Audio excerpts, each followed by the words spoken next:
Welcome to EVE Online. I'm Major Freak. I'm going to be using my backup computer and a headset. It's a decent headset from the source. It's kind of like the old Radio Shack. Hopefully the microphone, it would be ironic if the microphone pickup is better than my Yeti Blue microphone. Right. So the aim here in EVE is twofold. And it's a coincidence, but one could make the metaphysical leap to say they're one and the same. And what I'm about to show you is a shadow of, well, let me put it this way, the rabbit hole goes down towards ancient Greek philosophy. So, and don't get me wrong, I'm not trying to be facetious here. Probably am literally, but I never liked the ancient Greek philosophers. I thought they were a bunch of goddamn perverts who invented Socrates to talk about immoral things and get away with it in a society that probably didn't have the same moral turpitude that they did, the enlightened ones. I think everybody was not a bunch of savages. I think they had the same kind of the average person who was trying to raise a family and have a decent life wasn't a bunch of incestuous savage thugs. And I think the moral lacking back then was in, like people like Plato and stuff who were of the time, just like modern day pervs, like who, what's his face? Oh, I won't dignify them with naming them, but you can name the famous pervs off the top of your head, I'm sure. They're still making money, I'm sure, even though they're dead. Alright, so let's go check out the monument for CSM. And while we're doing that, I'm going to talk to you about another game called Jumpgate, which is a 20-year-old game that somebody kindly made a server of, and it's free to play. And it's a 20-year-old game, and I am having a blast mining in that game again. And 20 years of objectivity gives you an objectivity that's pretty awesome, especially since the developers are no longer in the picture. So there's a monument, right? Am I going to be able to work to it with the cripple monument? Yep. Alright. Warp drive active. Oh, it's near the sun, isn't it? Jeez, this is going to get even more philosophically funny. Oh, okay, it's not the sun. Alright. Get close there.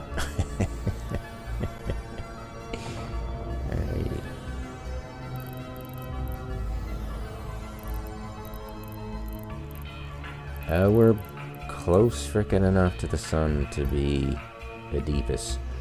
No, not Oedipus. What was the guy who went too close to the sun? Oh, who cares? But yeah, the analogy is getting really scary. Alright, so what do we do? So I can't dock, and I hit information, and oh, you're kidding me. I thought it was going to be, you could look at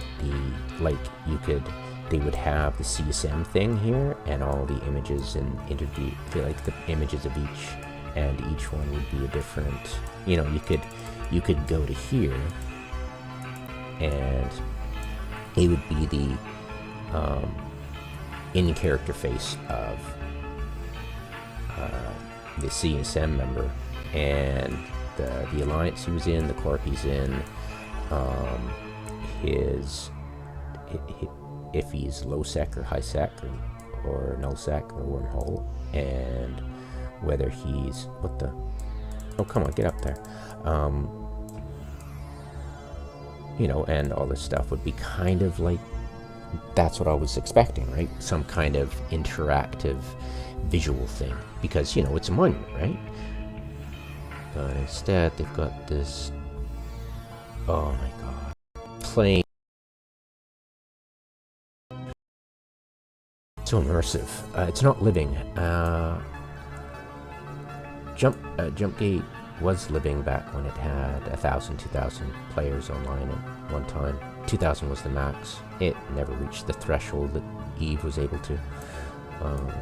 But a living, like the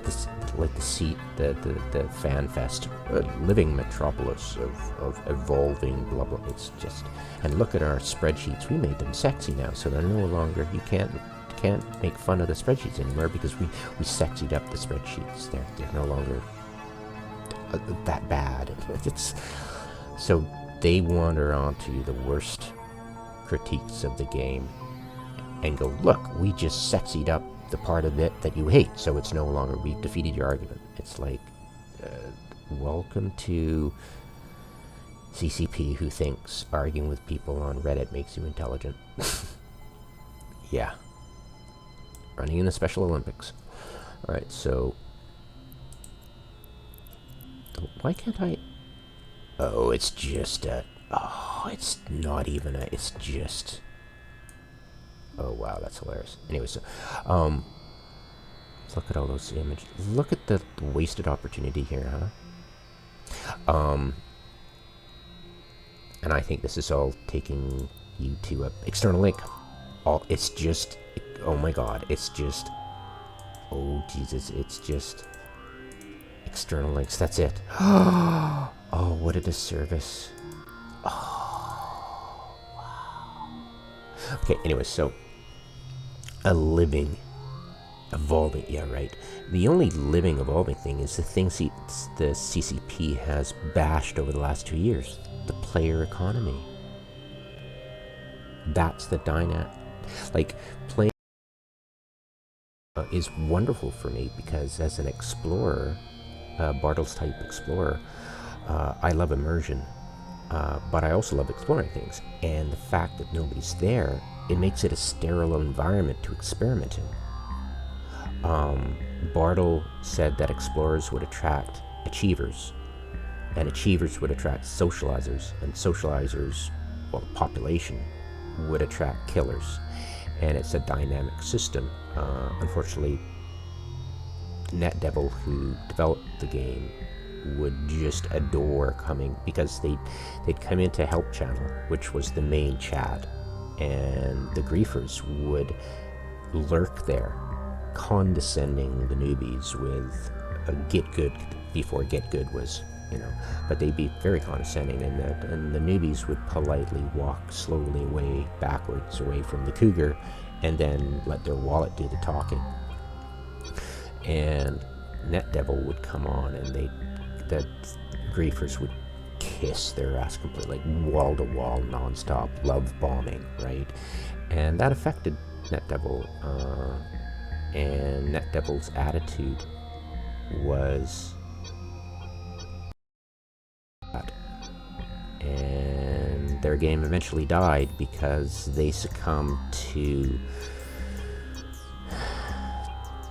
the egotism of the E-Peen, and the elitist pricks that ruled the roost there, or ran, the inmates ran the asylum.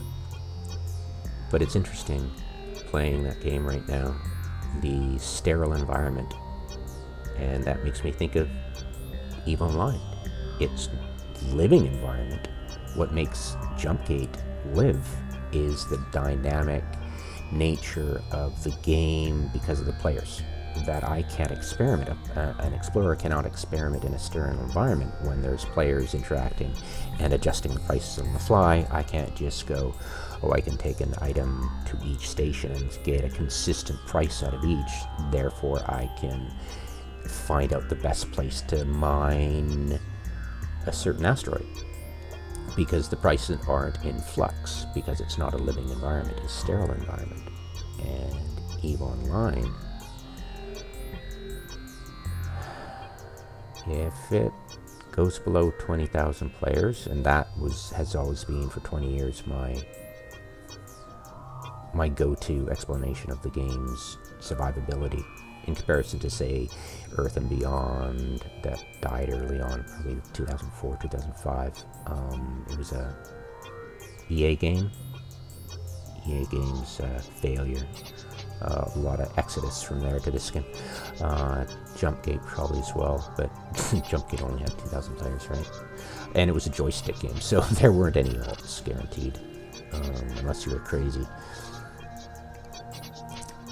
And the living environment of our player economy and the irrelevance that we treat CCP as, because CCP is literally irrelevant to our gameplay. I mean, we come into this game with an expectation of what a science fiction MOG is, and we play the game in the expectation that the AI is fleshed out by player, because, you know, I mean, we are alone, facing a wall, driving our cats crazy because we're exercising our petting fears for them, and just teasing, and sometimes talking to the wall, which, you know, it's a crazy person. So we're a bunch of crazy people sitting alone, pretending we're having a relationship with thousands of others, when in fact we're just alone.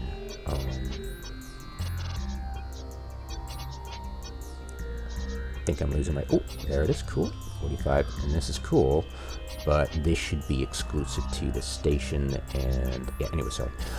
So we treat them as irrelevant, because we come to this game with this expectation of what we, as individuals, separate from a unique environment, where we look at the mechanics of the game and we adopt the certain parts of the mechanics that we can use to mimic what we expect the game was. And I came to this game wanting to mine and warping to a... Just freaking show you. This is... it's probably mined out, but because it's McNamara. Felt when you found any asteroids there, and it was a crescent that did not align to anything. And to me, playing Jumpgate with its chaotic, unique asteroids, there were only 4 types of asteroids, exactly. There weren't any gradients or anything. There were just 4 types of asteroids, or maybe 5, I forget. Anyways, but I'll learn pretty soon. But never be this stupid crescent that didn't have any alignment out of anything. I mean, it wasn't aligned around any, like, the nearby. There was just a random, like, where was it aligned? Was it aligned to a certain, like, are they all aligned to the same? Like, I never cared, because it was just awful to explore that bit, because it wasn't immersive. Like, I love exploration, but I'm not gonna explore something just to test that it's an arbitrary, non-immersive value. I mean, maybe there are some explorers who would enjoy doing that, but definitely not me. It's very depressing and not immersive at all. Like, I'll explore something unimmersive just to test that, oh my god, it's this. Okay, so it's just, yeah, it's so good. Okay, so it's not as bad, but it's just still random. This is not aligned to any nearby moon or nearby planet. It's just an arbitrary artificial random crescent. And we all know that if the roid, we knew from when CCP recently increased the size of all the roids, that the roids would displace based on the size of the roid, right? The volume. Let me get some water here. I'm parched. I drink a lot of water, sorry. And luckily, the mute button on this thing actually works better than my Yeti, so I can drink it without gulping.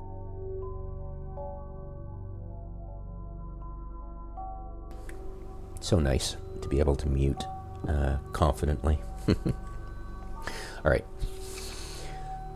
So, yeah. Damn shame. But yeah, that's the damn shame about this game, that it's so non-immersive in its asteroid, the physical, visible asteroid. Warp drive active. Whoops. There we go. Turn that off. There we go. And get fixed. There we go. Okay, so where was I? So yeah, we come to this game with its expectation and try our best to use that suspension of disbelief to play a game by suspending our disbelief about a lot of the bullshit that CCP does that's mostly completely irrelevant to our gameplay, just to enjoy a fiction that we play, that we mostly pay CCP either through, because I pay CCP by continuing the lie that is Plex, because people have to buy Plex. The only place they can get it is off the website, which is money. But there's so much Plex in play that I could be just artificially inflating in-game trading system of trillionaires who got that way through exploits and RMT, you know? So, yeah, I mean, we treat CCP as irrelevant, and they have reacted by throwing the toys out of the pram in a petulant display of egoism, because they're EPing their null blocks, and the CSM is just an excellent avenue for the null blocks to do that. Not literally, but physically be there with them and hang out at pubs with the NFT, the Bitcoin mining bros at the pubs, because you know it's happening, literally. And this is our reality of a developer team who's had 20 years to grow out and evolve as a community out of that initial egotism of EPing. But they have not. And the game will die in a whimper. And playing Jumpgate now, and having the opportunity to explore a game, and have an explorer, a good one too, and a famous one, or should I say more like infamous. I was voted most annoying on any forum I was inhabiting. But I did a good job.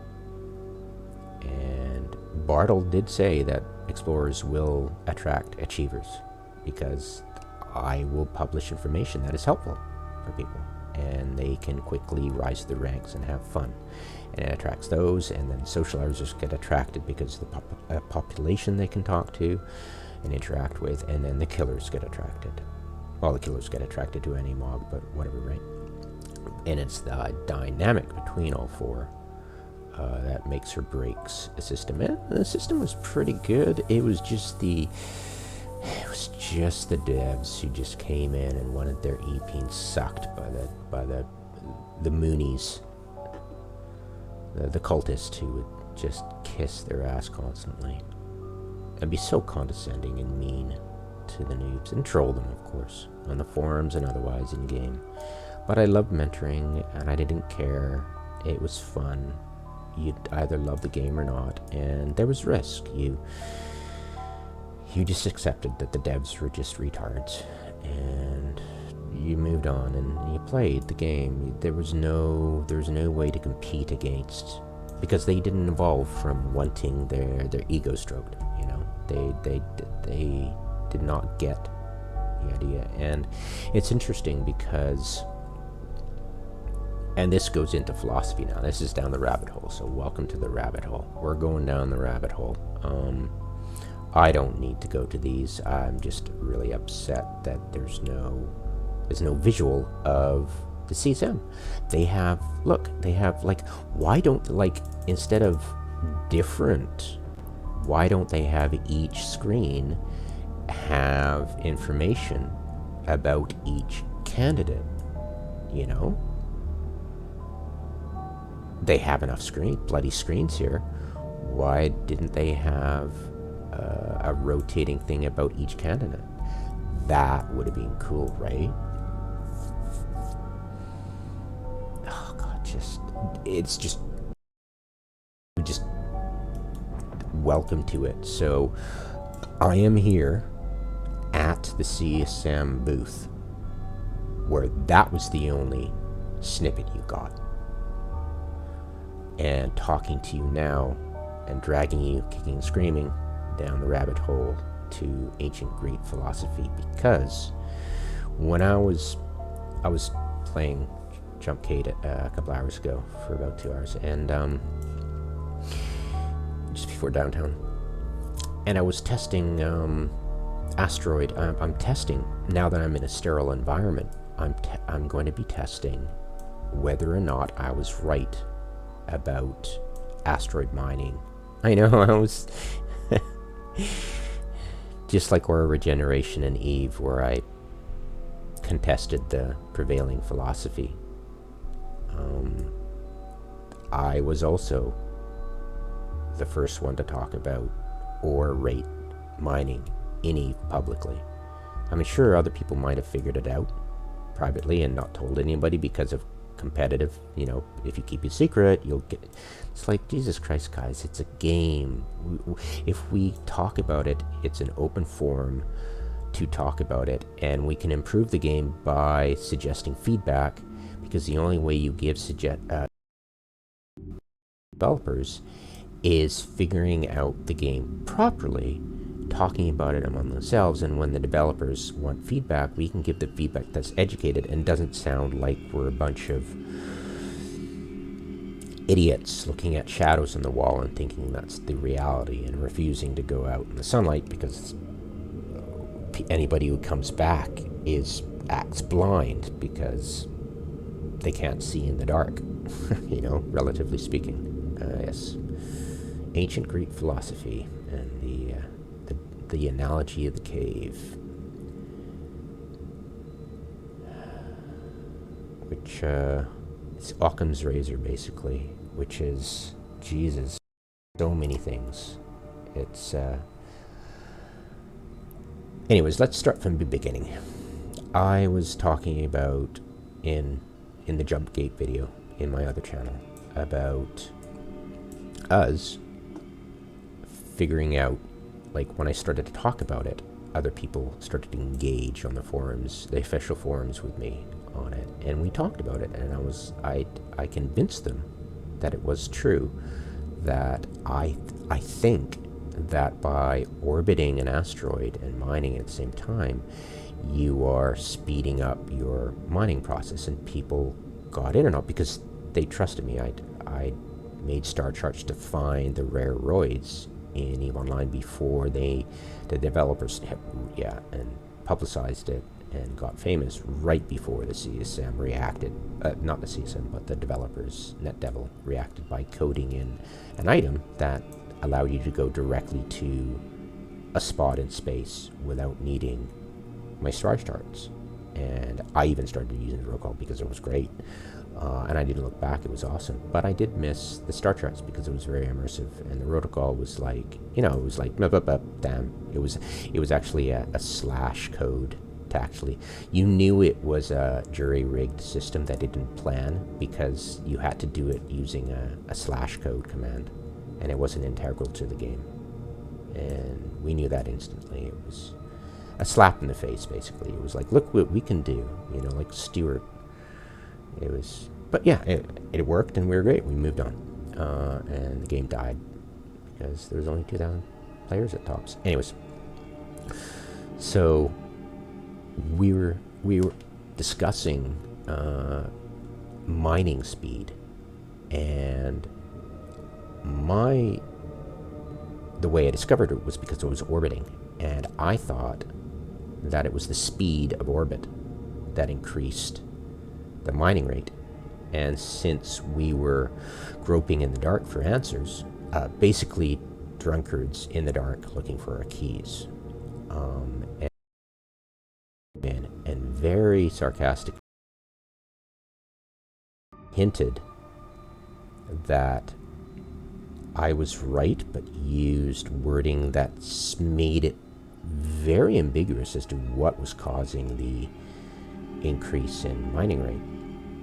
And they never confirmed it either way. And people started to claim that it was if you moved your laser over the polygon of the asteroid you were sitting in front of, not moving, you would increase your mining rate. Now, I can never test that because it was difficult to get a perfect sterile environment to make sure that A, you could go back to that same asteroid and nobody else had touched it for and you knew that you were at an exactly fresh roid and there was no other, you know, it was a sterile environment. And now 20 I'm like a pig in shit. I'm a Bartle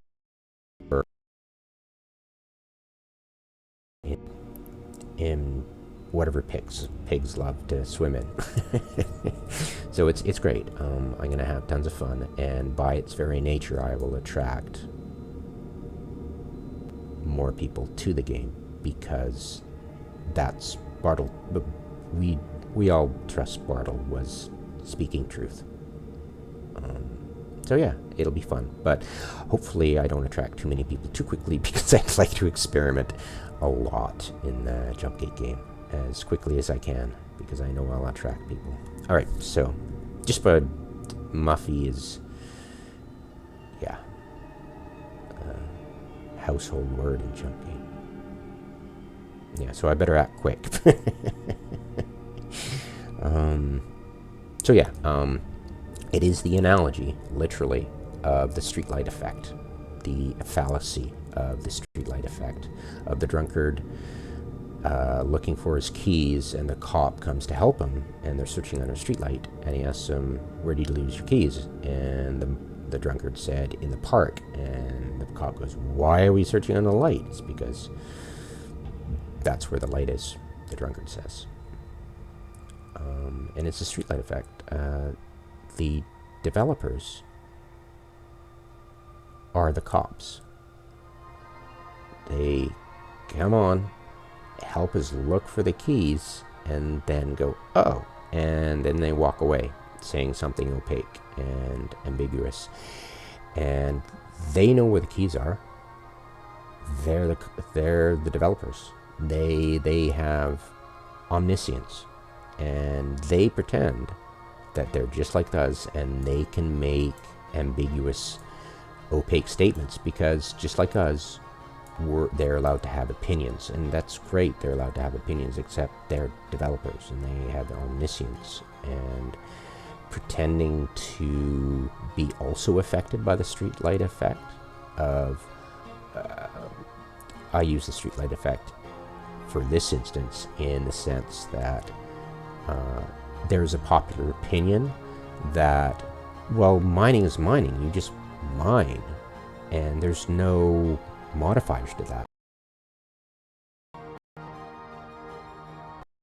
There's no modifiers to that, right? Because the popular opinion is just like E as this, because they have a lot of concepts which are popular, and because nobody questions it, because why would they, right? It works. It's a game. Don't look too deep into it. But I'm a Bartle Explorer, and I'm a true Bartle Explorer. I will see patterns that are not there and make assumptions and make a fool out of myself a lot. But at the same time, I am wise enough to go, I know nothing. And what can I learn from that? Question the popular Eve for decades, that every day the asteroids will regenerate except on Monday and Friday. And we've accepted that because it's weird enough that enough people believe it that they must have tested it, or at least came to the conclusion because of that, and just moved on from then. But it's much more nuanced than that. That's only high sec, and that is true. Monday and Friday it regenerates by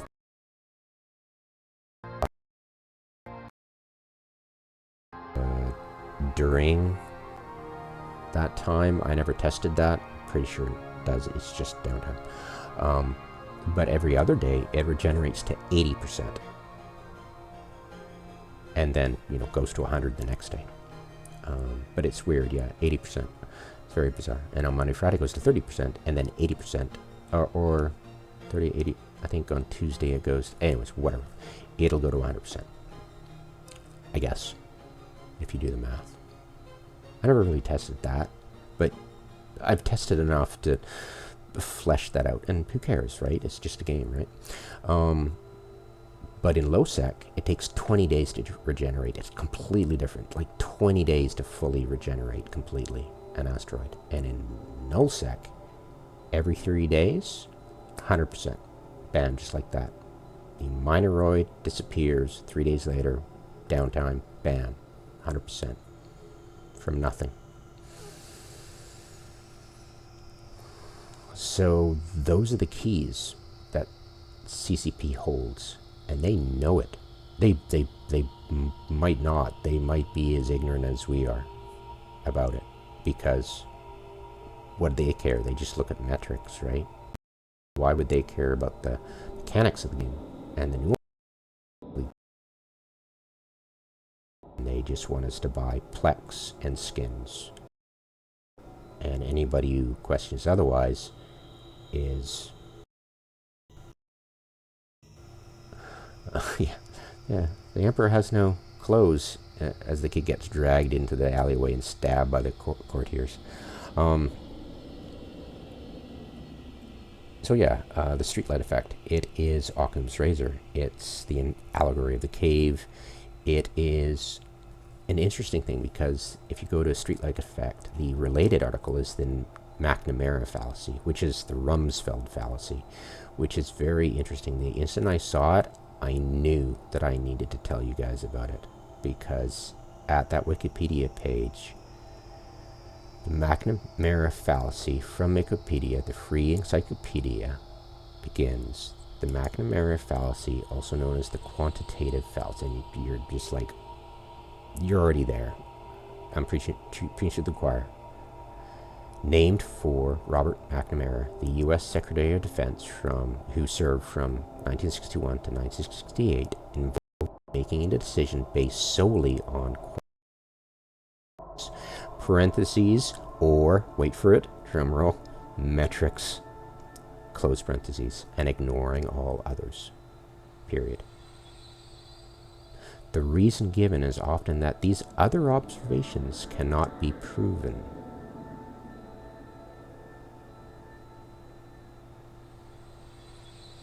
Of course, followed by Rumsfeld, who was also obsessed with metrics.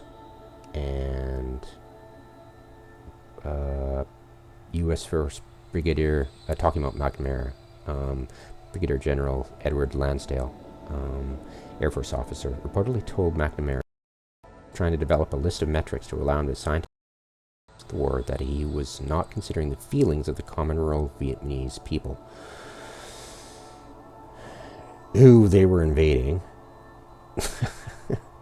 McNamara wrote it down on his list in his pencil, then erased it and told Lansdale that he could not measure it, so it must not be important.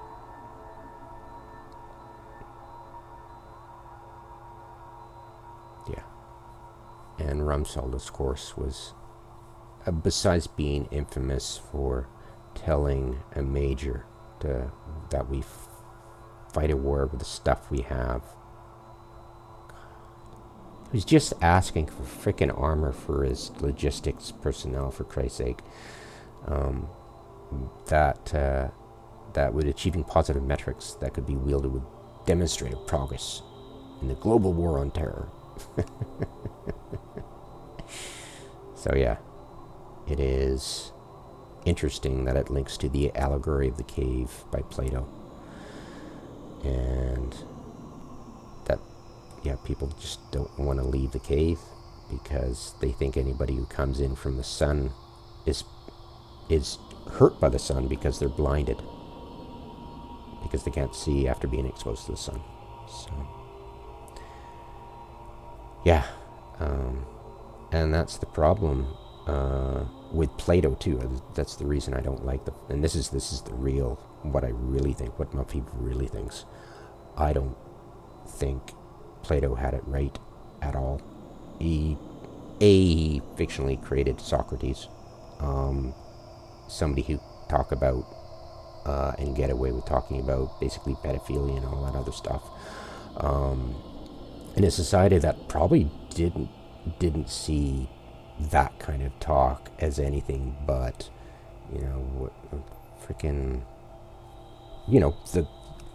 what we in 100 years will look back on the United States and go, that's a country that promoted and gave money to pedophiles and perverts. They would look back and go, 1,000 years from now, we will look back on the United States and go, they popularized and worshipped pedophiles. And as a nation, I'm sure they freaking don't, But if you look at the money that those people made and the power they wielded, even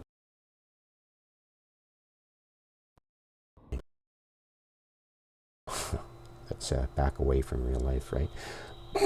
I talk about ancient history, but the analogy of the cave goes in with the analogy of the divided line and the analogy of the sun, which I didn't study philosophy, and it's a bunch of crap, but it's based on an ancient philosophy of sufferings, feelings, accidents. No, it's a bit more scientific than that. It's about the four aspects, that basically Plato's philosophy in a nutshell is 4 quadrants of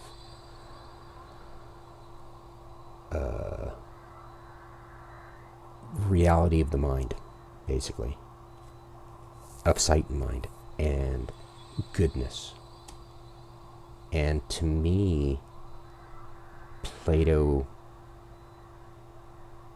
didn't use the analogy of the cave to be self-reflective of, I know nothing.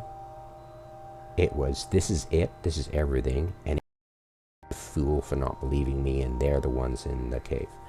And it was like, yeah, but what if you're the guy in the cave, and your 4 little cutesy little intelligible world thing doesn't explain goodness, and in fact just explains the difference, there's a difference between ethics and morality, right? At least I believe so. And one of those two does not fall into, and I believe it's ethics, does not fall into this realm, and goodness does not fall into this realm, and virtue does not fall into this realm. But they fall into something else that is not contained within this nugget. It's bigger than just his 4. I believe there's 8. There's more than that. And that gets into metaphysical stuff that is way beyond the ken of Mog talking about CCP. But it speaks to the omniscience of developers and how they like to slum it, because if they do that and pretend they just have opinions too and can converse with players, it means that they're not responsible for anything in the game, that they can too slum it and pretend to, well, at the same time as having their EP sucked hard, even on Reddit, because, you know, they get attention, right? I mean, any attention is good, apparently. I don't have a Reddit account, I never will. It's revolting. It's like one step up from 4chan. And the official forums, I don't go onto it with any significance at all. It's just gross. But yeah, I mean, they pretend that they just have opinions, and to us, they lie to us constantly, especially at FanFest, you know, living environment, and we're evolving. We don't see problems. Yeah, drinking is his problem during the keynote, but yeah, it's just illuminating playing another game and having the 20-year objectivity of coming back to the game after 20 years and having a sterile environment and realizing a living environment is a player economy. And then thinking about the CCP waxing loquacious, philosophical, even. You ever Tatty talking about identity and you just like, this guy has, to him, words are meaningless, you know, nomen, basically. And you're like, wow, this guy doesn't believe in any hidden order to the universe. He's just, you know, chaos is a ladder, you know, little finger, you know. It's like, you guys are the writers of the last season of Game of Thrones, and you've always been that way, and there's no hope for us at all. You know, you have, after 20 years, you have not learned to be better writers.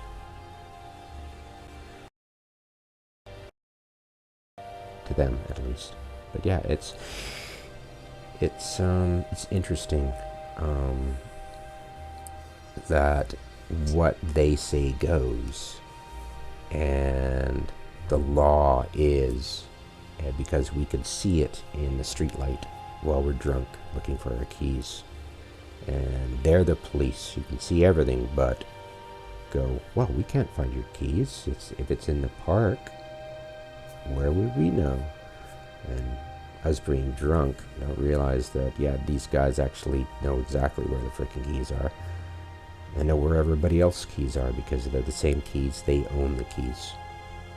And pretending to be otherwise is just them coming down to earth and graces us with their presence, so the cultists can worship at their feet, the elitist pricks of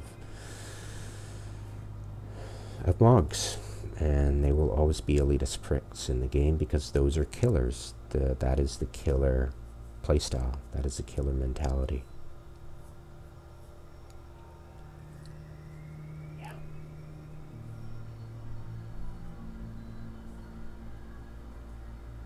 I don't know.